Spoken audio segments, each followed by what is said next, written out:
Hi, it's my pleasure to have Lee Lehman with me today. Hello, Lee. How are you? Fine. How are you? Fine, fine. Thanks. Very happy to have you here. And today I invited you for you to explain or talk about your medical course at the STA. But before we do that, could you tell us about why did you choose to specialize in medical astrology? Well, medical astrology, of course, is way more than horary. And that's one of the things. But my academic background is actually that I have a PhD in botany. Mm-hmm. And like Deborah, we both studied our horary with a qualifying horary diploma course in the UK. She studied with Sue Ward and I studied with Olivia Barclay. Mm-hmm. And we were doing it at roughly the same time. And so getting that training, of course, Lily in his horary section talks about medical astrology, but of course the astrology he's talking about is primarily horary astrology. Mm-hmm. That does not fulfill the full suite of what you can do with medical astrology. My interest was because of my background in science, my background in botany specifically. And so I started to look at the sources that were wider than Lily's as far as covering the natal side of it, as well as the horary side. Although honestly, when it comes to horary, you can read Lily and be satisfied with the rest of your life if that's what you want to do. Mm-hmm. Mm-hmm. And I took your course, and I remember that I was really I was really impressed by the philosophical background in the course. I noticed that you give a lot of importance to that. It's huge. There are two ways that you could approach medical astrology, and in fact, people do. So, I'm not inventing these or anything. And this is really, I think, the question, and this is why I was so interested in developing this medical course within STA, because the two ways are that during the period from, let's call it late Hellenistic, through to Lily's time, the medical astrology that was developed completely using the old medical system. I'm not talking about astrology, but medical system. Mm-hmm. The system that had first developed from Hippocrates. Mm-hmm. And so the astrology was totally built in, because everything that you did as a medical person in those days involved first identifying the temperament of the person. Now, there's that 1 week in the STA horary course where you cover temperament, but it's more from the standpoint there of identifying people, which is part of it. And that's how actually most of the time I suspect Lily identified temperament, was not using an astrological formula, but just looking at people. The same way that in the literature of the time, or in the English-speaking world, of course, Shakespeare describes many of his characters in terms of temperament. Mm-hmm. So because the audience could see that this person was choleric, you knew immediately they would be short-tempered. They would be, very forward in their conversation, very aggressive. And if someone was portrayed as being phlegmatic, they'd be easygoing. Sir John Falstaff is described as sanguine. His favorite place is at a bar talking to people. Mm-hmm. So you needed this in the medicine of the day to know which, for example, herbal remedy you might use for a condition, because you would adjust that according to the temperament. So when you do this more classical form of medical astrology, you can completely integrate this whole system, because it was integrated.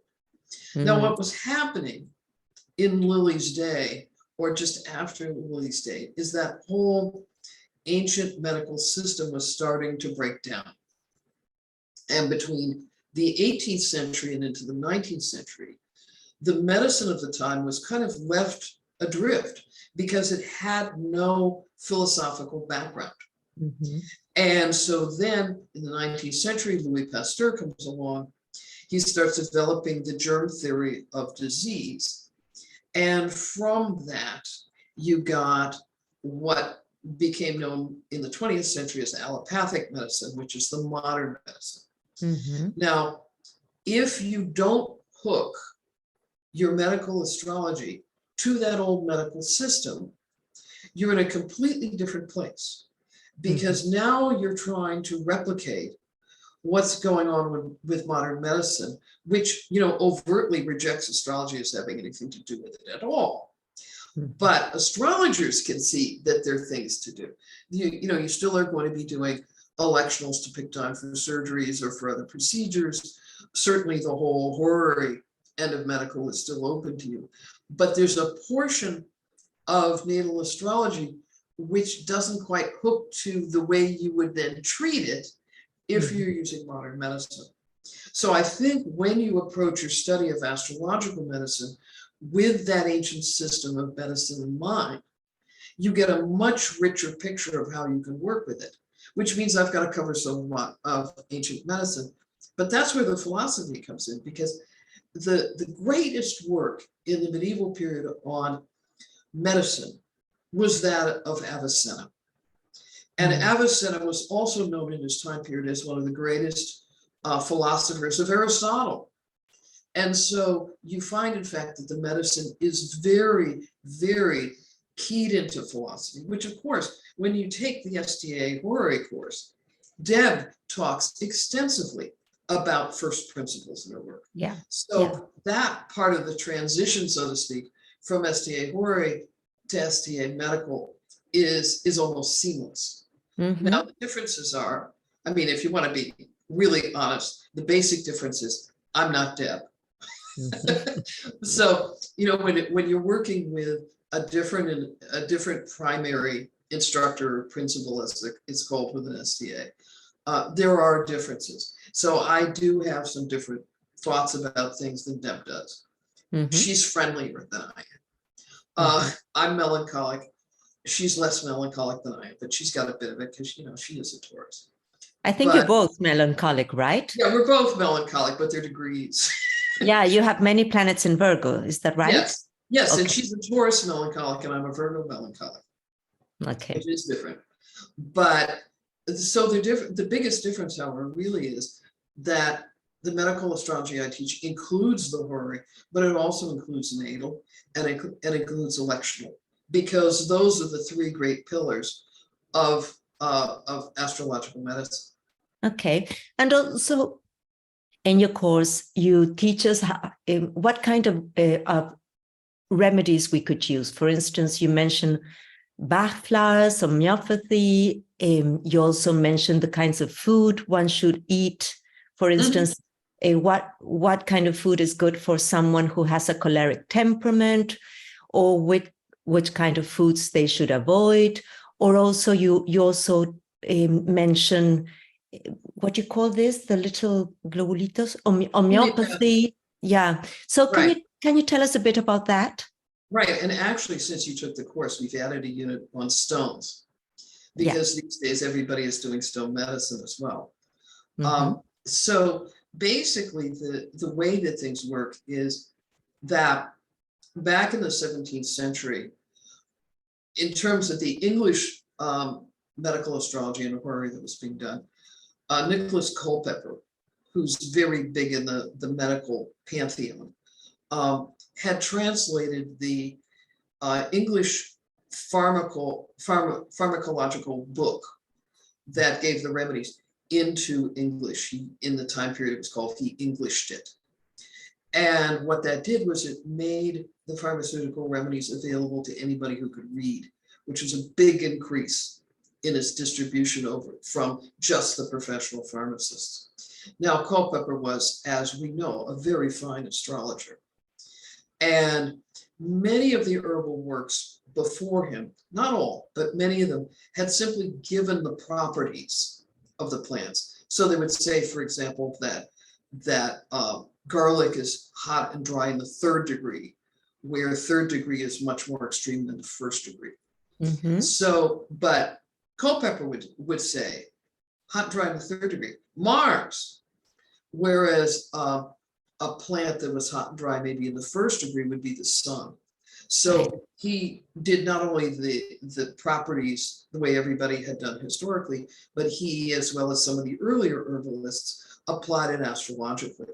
Mm-hmm. And so adding in the astrology means you're looking at a chart, whether it's a horary chart, whether it's a decumbrature for when somebody became sick, whether you're looking at directions to the natal chart or other dynamic methods related to the natal chart, and you're looking at it and you're saying, okay, well, this is the sixth house ruler here is Mars, which is going to be choleric in nature. It's hot. I need a remedy that is going to cool that. Mm-hmm. And so you've got some direct relationships using the rulerships. Okay. So it's a very nice system. It's a very logical system. And yet there's still a lot there for intuition, because in the end, when you're dealing with plants and with the stones, you start to get a personal relationship to them. Mm-hmm. And that's really the only way I can describe it. So there are the technical properties of the stone, or the herb, or the homeopathic, or the essential oil, or the Bach flower remedy, or the Australian remedies that are like the Bach flowers, their set of remedies. Whichever ones you're using, they have astrological relationships as well as their plant essences. Mm-hmm. Mm-hmm. And one of the things I learned in your course that I didn't know before taking the course was the use of the Lord of the Genitor. Can you tell us about that?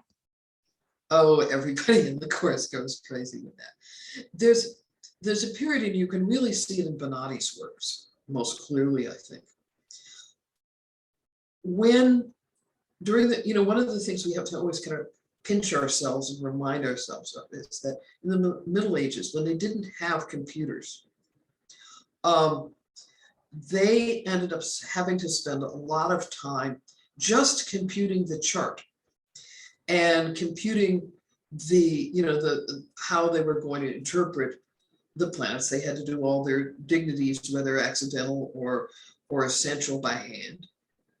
And one of the things they were always looking for is, can I find a planet that really represents the whole chart? Now, in the medical course, I talk about this as a particular planet taking over the chart. That's more a description than it is a medieval technical term, but it gives you the idea quickly. Now, there's some people for whom that's actually quite true. I'm a triple Virgo, so Mercury takes over my chart. Now, it also happens that pretty much any way I calculate it, Mercury would come up to being important. But these various methods that Bonatti and many of the other ancients championed were really ways to say, is there one planet here that from a medical standpoint shows me the most about how this person operates? Because it may not be the dominant planet necessarily in the temperament calculation, but it's likely to have something to do, say, with the sun, moon, and ascendant. But it may become that by aspect. And this idea of finding one, occasionally two bodies that really represent the essence of how the person works medically, then tells you that no matter whatever else is going on, you need to consider that planet. Now, that's what the ruler of the geniture is supposed to be. I understand. Okay. And then also, I learned that you can see the development or assess the development of a condition using the sun and the moon, right? But they work in different ways. Can you tell us a bit about that? So you have a decumbrator. You understand what I asked? Mm-hmm. Okay. When you're looking, one of the big things, and you get this in the week on medical astrology in the STA course, okay? Because one of the things, and it starts to hit your consciousness in week one, when people are still a little bit weak on their house rulerships. But it's really gigantic that you have to distinguish in your mind vitality from disease. Because a lot of people, when they first start saying, what's the first house, what's the second house, what's the third house, when they get to the sixth house, they say that it's your vitality. No, the sixth house is disease. The first house is your vitality. But the first house isn't the only carrier of vitality in the chart. You also have the sun and the moon are carriers of your vitality. So sometimes if you end up having a very afflicted ascendant, an ascendant ruler, the sun or the moon may carry the vitality more than the ascendant ruler or planets in the first house, because both the sun and the moon, the lights, of course, are primary. There'll be somewhat of adjustment of how much, depending on whether it's a day or a night chart, of course. And the moon gets very involved in so many of the processes, because the moon has to do with a lot of the kind of background stuff. We now call this physiology. But the moon has to do with how the body operates. It has to do with the nourishment of the body and maintenance of the body in that sense. The solar part is the spirit, and that which we project into the world, that we have passion involved with. And so there are differences in how it carries vitality, but they're both absolutely critical to how our vitality works. Okay, great. So when does this course start? It's in English. You need to have taken the horary course. And when does it start and how long does it last? The next session of it runs starting in the middle of August. And it runs for 17 weeks. Oh, that's a lot. Yeah. During that time period, what you'll have is a series of live lectures. They should be fine throughout Latin America as far as time periods are concerned, because we always try to get the Americas covered in our prime life time zones. Okay. So it's running actually at 8 p.m. UT is the time. And it's running on Sundays. So the lecture periods typically run about 1.5 to 2 hours, about the same as the horary class. But we have a couple of Australian teachers, so those shift to a little later so that they don't have to get up at 3 a.m. Yeah, I remember that. So we'd like to not burn them out. Yeah. And typically what will happen with this, as I say, it's about a 1.5 to 2 hour lecture. We also have some larger pieces. The medical course is considered an intermediate course. So it's kind of at a little higher level in terms of the assignments. So you have 4 large assignments, and then the kind of quizzes that you had in the horary course. Now, in the horary course, you kind of have 2 different sets of things. You've got the regular lectures, and then there are the informals. We have something that's the equivalent of the informals, but it's not exactly the same. We have a couple of group sessions where you can come. They usually run twice during the day to pick up all the world time zones so that everybody can go to at least one. If you want to go to both, you can do that. But we have one, for example, where everybody calculates their own temperaments. And then we talk about what the significance of that temperament is relative to the rest of the chart. And then we have a later one that takes up the vitality and disease issues in everybody's chart. In addition to that, we have several sessions where we'll be giving some extra example charts beyond those that are in the lecture, so that you can kind of see how they operate in a general sense. Okay. Now, this course is also now designated as Stamp 1, STA Medical Practitioners Course, Parts 1 and 2, which is the 1 and 2, because if I said 1, you know there's a 2. The 2 course is a relatively new course, And what it is that it's a smaller course, usually in terms of the number of students. It is, the maximum size is about 12. Okay. Because what everybody does in that course is they bring their own examples. So in stamp 1, as a student, you work with examples we provide, except for those 2 exercises on your natal chart, because we know perfectly well that you are not going to leave your natal chart alone. So we have to work with you on that, so that you make sure you're doing it right, so to speak.